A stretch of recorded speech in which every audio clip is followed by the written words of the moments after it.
Fala, pessoal, era pra ter sido muito mais, hein, pessoal? 3-0 hoje pro Palmeiras pra cima do Santos, primeiro jogo da Copa do Brasil. O Santos poupou o Neymar, poupou também o Gabigol no primeiro tempo. Se ele jogou o segundo, com certeza tinha condições de jogar o primeiro tempo, né, pessoal? Mas e também entrou mal demais o Gabigol, não fez nada aí no segundo tempo. E o Palmeiras criou muita chance, hein, pessoal? Muita chance.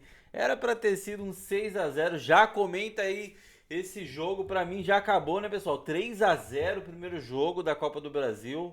Na minha opinião, o Santos não tem time aí pra tentar mudar esse placar na Vila, no jogo de volta.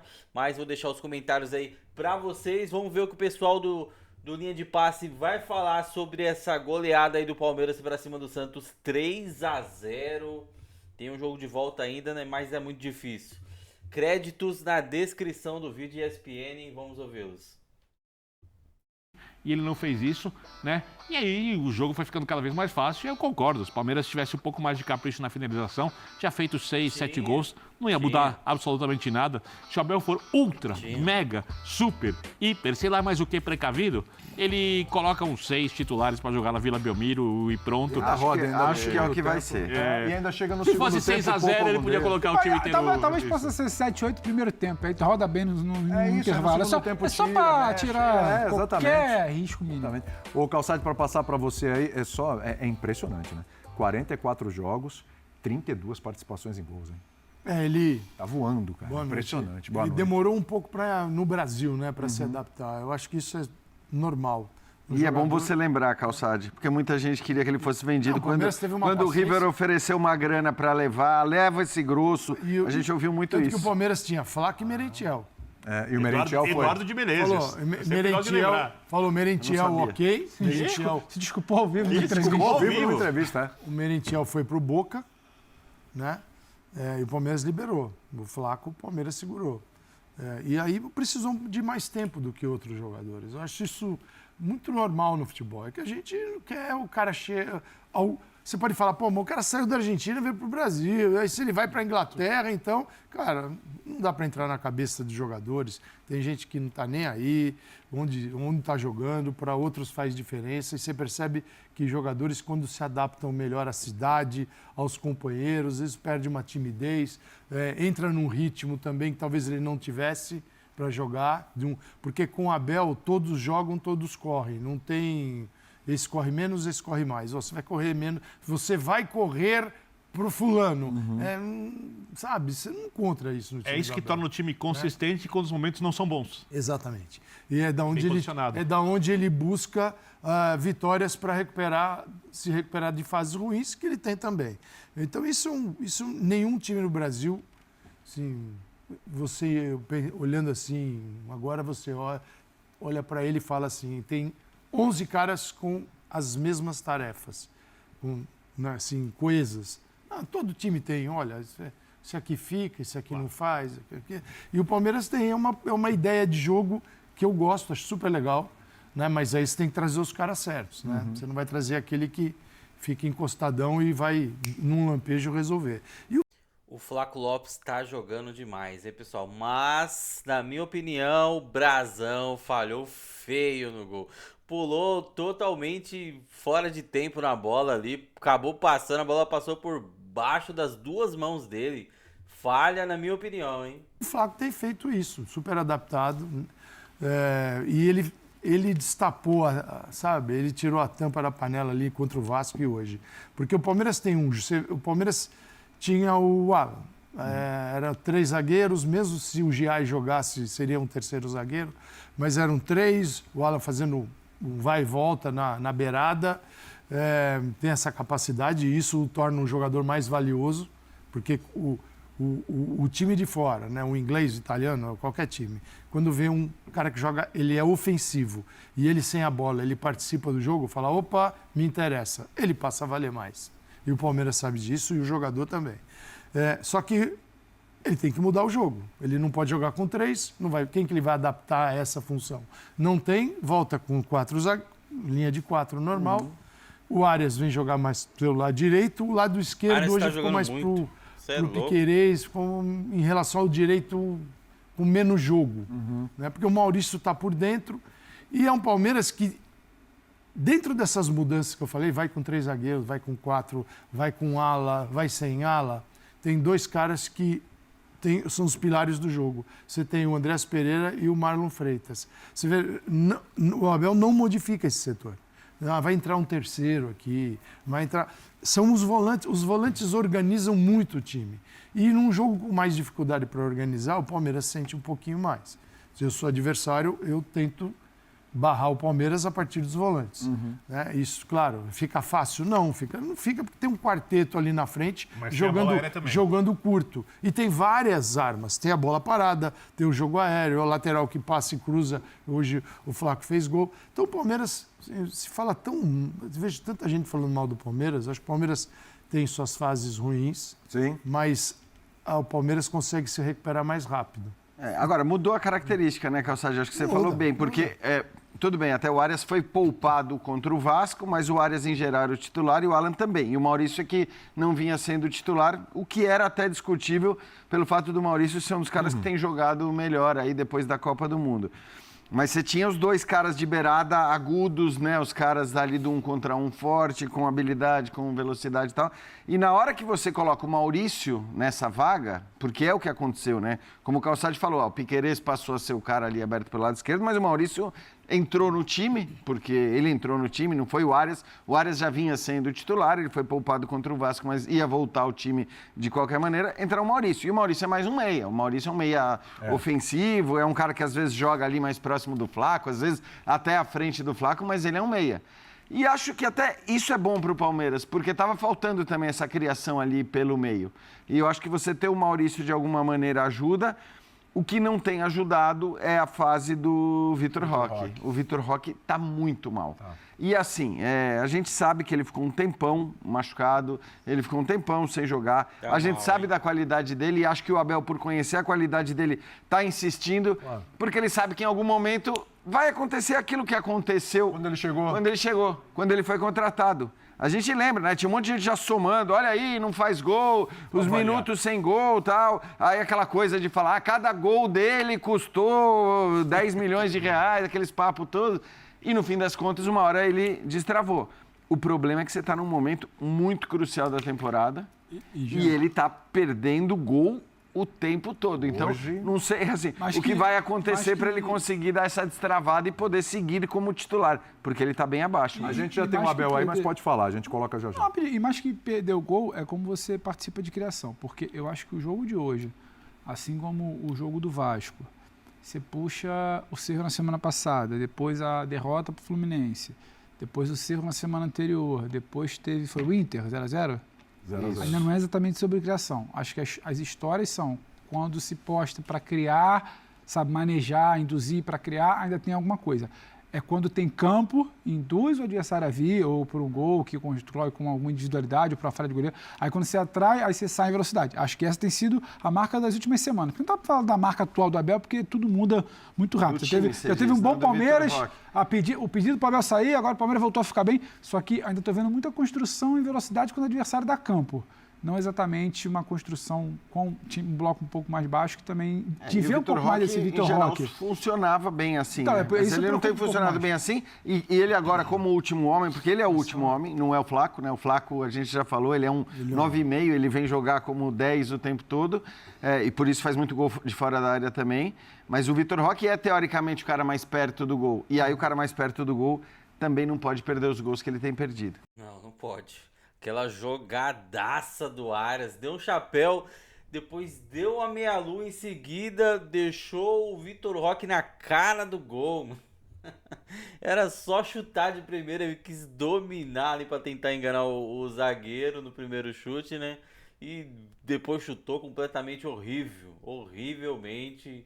E depois ainda teve até um lance em seguida que o Arias deu o passe pro Flaco e o Flaco perdeu também, chutou em cima do zagueiro do Santos. Jogadaça do Arias e o Vitor Roque tá num momento péssimo, hein, pessoal? Perdendo muitos gols. Vamos ouvir o Abel. Vou deixar uma perguntinha aqui para a volta. Não sei se o Abel vai falar do Vitor Roque, se a gente vai ter esse tipo de pergunta, imagino que deva ter. Mas deixa uma perguntinha para a volta. Vitor Roque, então. dá sequência para ver se dá vai dar liga, como sequência, aconteceu, ou dá uma poupada e tenta alguma outra alternativa. A gente responde isso daqui a pouquinho, vamos para a coletiva. Olha, em primeiro lugar eu gostaria de dar os parabéns ao nosso Palmeiras. Em segundo, dedicar esta vitória ao Lito. E que Deus lhe possa dar toda a força que ele precisa e que continue até ao fim, que não desista. É o que eu lhe posso dizer. Em relação à pergunta, é um dia especial para todos nós, não é só para os nossos torcedores. Palmeiras é de todos nós, é dos torcedores, é da comissão técnica, é dos jogadores, é do staff, é dos funcionários, é todos aqueles que gostam e amam e seguem o Palmeiras. Portanto, hoje é um dia especial para todos nós e, logicamente, também para os nossos torcedores, porque fazem parte daquilo que nós chamamos a família Palmeiras. Desde 2020, desde que eu cheguei ao Palmeiras, a única constante que existe, pelo menos para aqueles que são mais atentos e entendem, a única constante é a mudança. Mudança a todos os níveis. Criamos internamente, com a ajuda de todos, uma cultura. E para se criar uma cultura tem que se criar hábitos. E para se criar hábitos é preciso uma exigência. E para criar exigência é preciso processos. Eu falo daquilo que eu conheço. Nós sabemos, o Palmeiras tem 112 anos de história. Vocês olham para essas paredes que estão aí.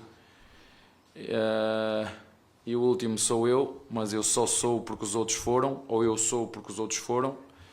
E, portanto, tem sido esta a minha sina como treinador.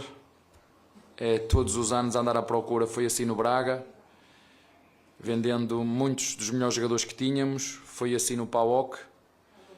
No Braga, 2 meses e meio na formação, em que vendemos um jogador da formação. Na equipa principal, 2 anos, em que vendemos 2 ou 3 jogadores. E andamos sempre à procura de soluções. No PAOK, idem aspas, e no Palmeiras, então, 6 anos de trabalho e uma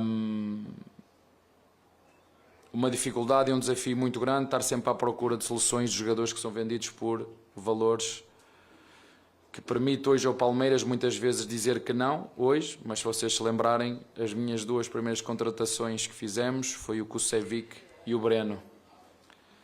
Há 2 anos atrás, muitos acusavam a nossa Presidente por não contratar, por ser uma pessoa visionária, por ser uma pessoa que entende e percebe o futebol mais que muitos e sempre olhou para o futebol com responsabilidade, sem perder a ambição de lutar sempre por títulos. E como tu disseste bem, parece que é fácil. Tu olhas para as equipas que estão no Brasil, quantas apostam como nós apostamos nos jovens e que lutam pelos mesmos objetivos. Nenhuma. Portanto, é mérito muito daquilo que se faz na formação e no recrutamento da formação. Então, vocês sabem que a nossa Presidente investe muito, juntamente com a sabedoria do nosso diretor João Paulo, naquilo que tem a ver com o recrutamento. Vocês sabem que não há nenhum jogador que suba à equipa profissional vindo da base sem o Castanheira dar o aval dele. Não há nenhum. O Castanheira é a pessoa responsável da comissão técnica a dar o aval para esses jogadores subirem, e o treinador decide, como estavas a dizer há pouquinho, decide quando é que os jogadores devem ir para a Disney, ou quando é que deve treinar, quando é que deve meter. Tenho a certeza hoje que o Heitor entrou hoje e estava todo cagadinho. Faz parte. É bom que ele entenda que a cobrança é grande, mas é assim que começa, aos pouquinhos, um bocadinho de cada vez. Hoje 5 minutos ali, mais 20 aqui, e é isto que lhe vai dar também ao longo do tempo, como temos feito com muitos aqui. Parece fácil, mas é um trabalho feito não só pela base, não só pela comissão técnica, também pela nossa Presidente, Leila Pereira, também pelo nosso diretor Barros, que poucas pessoas sabem o quanto ele cuida e trata não só daquilo que ele faz dentro do CT, mas sobretudo extracampo. E não posso deixar de não falar de todo aquilo que é o nosso staff, o nosso núcleo de saúde e performance, da nossa nutricionista, da nossa psicóloga, de todos os recursos que nós temos dentro do clube que nos ajudam a que estes jogadores sejam, entre aspas, formados na base e educados na base, mas exponencialmente potenciados na equipa principal. Fruto desta organização, fruto destes processos, e ao longo de 6 anos, como vocês podem ver, criamos uma cultura. E sorte tenho eu, muita sorte, já disse isso, que me dá algum trabalho, ou muito trabalho, ter uma presidente que olha para a comissão técnica muito para além daquilo que são os resultados esportivos. Porque os resultados esportivos podem vir, podem não vir, mas tudo que tem a ver com processos, com gestão, com métodos, está muito bem evidente para aqueles que querem ver. E, portanto, agradeço todos os dias a confiança da nossa Presidente, que vê muito para além daquilo que toda a gente olha, que são os resultados, e ela vê muito para além daquilo que são os resultados esportivos. Abel, tudo bem? Bruno Milhões, Rádio Bandeirantes. Na última fase dessa competição, o Palmeiras venceu por 3-0 na ida, e no jogo de volta você optou por dar descanso a alguns jogadores. Você crê que nessa fase vai ser possível fazer isso de novo contra o Santos na Vila Belmiro? E dentro dessa questão que fala sobre a parte física, tem preocupação em relação ao Gustavo Gomes, que saiu no intervalo? Teve alguma questão em relação a isso? Falar mais uma vez, o futebol brasileiro não perdoa a ninguém. Não é só os jogadores, é a comissão, é as comissões técnicas, porque também viajamos, também ficamos sem dormir, também cansamos. O nosso elenco está bem enxuto, pena que temos 2 ou 3 lesionados que nos dariam outras soluções, mas nós sabemos nesta maratona que é os jogos que temos, é fazer a análise e perceber o que é que tem o Arias, perceber o que é que tem o Gomes. Já vos disse, não vou descansar ninguém, vamos apostar tudo em todas as competições e no final vamos ver o que é que nos toca. Abel, boa noite. Maurício Ferreira, da Rádio Band News FM.